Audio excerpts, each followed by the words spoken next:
Justement, dans cette affaire, Elisabeth, qui divise le clan Trump, je voudrais vous rappeler ce que Suzy Wiles, qui est surnommée par Donald Trump la femme la plus puissante du monde, a déclaré dans ses confidences explosives à Vanity Fair.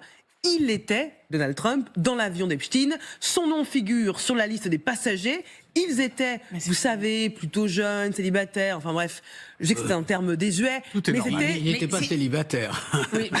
En plus, des jeunes playboys célibataires. Donc en fait, tout est dit. Et je rappelle que cette prise de parole, c'était avant la publication de ces tout derniers documents. Donc il est torpillé par son propre camp. Bah, en fait, il est le produit, et ce qu'elle dit, il est le produit aussi d'une génération. On remarque quand même, c'est une génération. J.D. Vance peut-être était même au lycée en réalité quand tout ça s'est arrivé.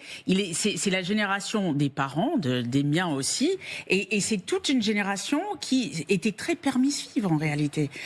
Et Suzy Wiles, enfin, je pense qu'ils essaient aussi de jouer ce.